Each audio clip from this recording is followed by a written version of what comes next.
Hello everyone. आज हम class 10वां के लिए गणित लाया हूं, जो कि चैप्टर है त्रिभुज। आज हम लोग त्रिभुज के बारे में जानेंगे। तो त्रिभुज क्या है, तो चैप्टर यही रहा। तो चलो हम लोग अब देखते हैं, ध्यानपूर्वक से समझना है। त्रिभुज एक मज़ेदार चैप्टर है जो कि बच्चों के लिए बहुत ही डिमांड रहता है कि सर त्रिभुज पढ़ाइए, सर त्रिभुज पढ़ाइए। तो रही ये त्रिभुज, ये चैप्टर नंबर 6 में ये त्रिभुज है। ये आज हम लोग इसके बारे में जानेंगे। तो चलो वीडियो को हम लोग अब स्टार्ट करता हूँ। देखो कैसे त्रिभुज के बारे में पहले छोटी छोटी चीज़ों के बारे में पहले समझना है कि सभी लोगों को पता है त्रिभुज क्या होता है। त्रिभुज वर्ग 10th के लिए अध्याय 6 है, अध्याय 6 है। तो चलो हम लोग सबसे पहले त्रिभुज जानते हैं। त्रिभुज कहता है किसे? त्रिभुज त्रिभुज तीन सरल आकृति, त्रिभुज तीन सरल रेखा से घिरी आकृति को त्रिभुज कहते हैं। मान लीजिए इसको हम लोग ए कहते हैं, इसको बी, इसको सी।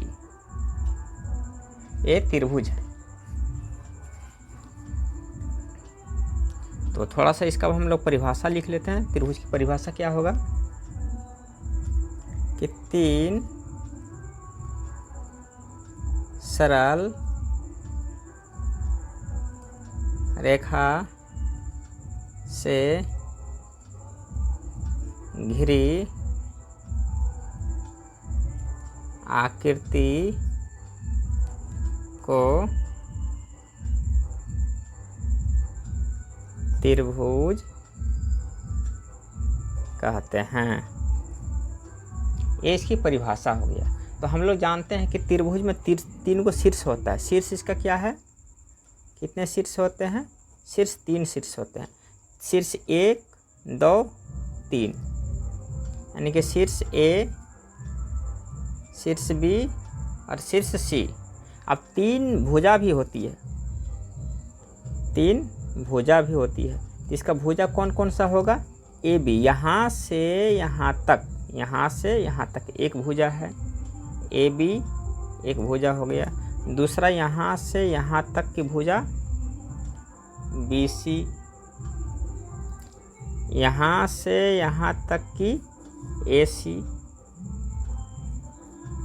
उसके बाद इस त्रिभुज के 3 कोण भी होते हैं। त्रिभुज के कितने कोण होते हैं? 3 कोण होते हैं। सॉरी, यानी कोण है, ये कोण होते हैं। त्रिभुज के कोण होते हैं। तो कोण क्या क्या है? एक कोण ए वाला कोण है, ये एक ठो कोण यहाँ पे है और एक कोण यहाँ पे भी। त्रिभुज में 3 कोण है। तो कोण को निशान हम लोग ऐसे करेंगे, कोण ए, कोण बी, कोण सी। ये रहा हम लोग की छोटी छोटी बातें जो कि आप लोगों को भी पता है। अब थोड़ा सा और हम लोग इसके बारे में जानते हैं कि त्रिभुज में तीनों भुजा का योग कितना होता है। सॉरी, त्रिभुज के तीनों कोणों का योग कितना होता है?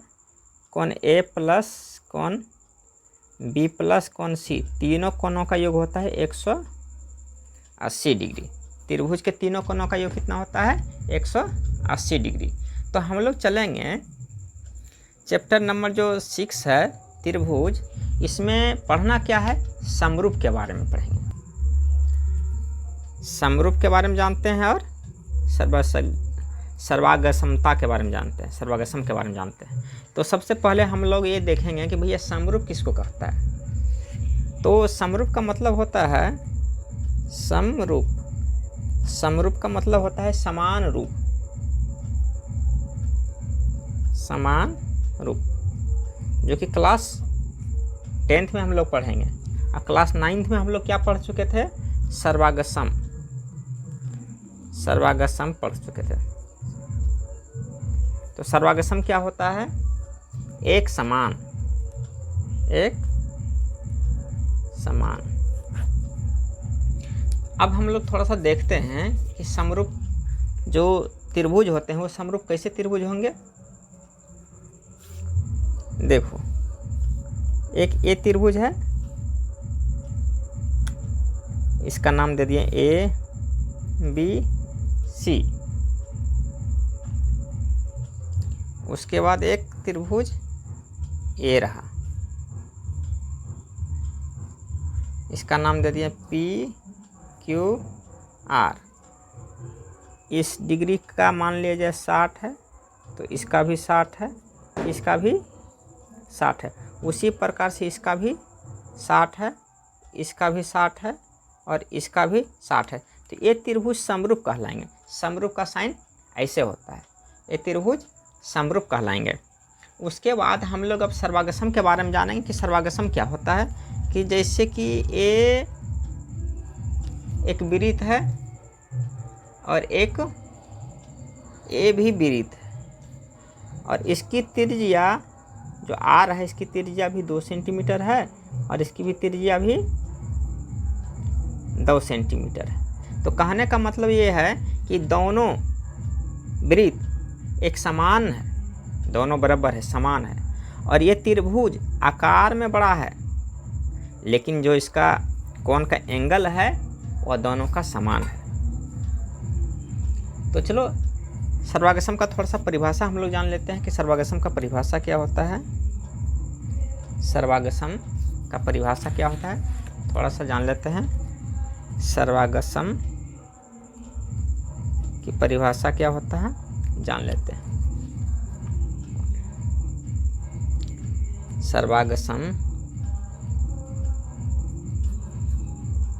का अर्थ है, अर्थ इसका क्या है कि सभी प्रकार से बराबर, सभी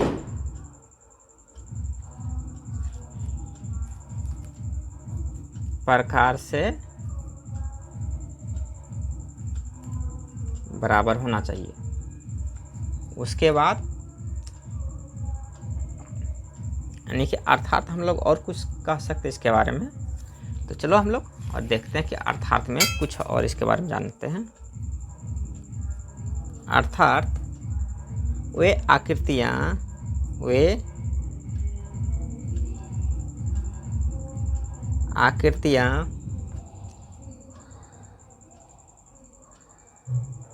जिनके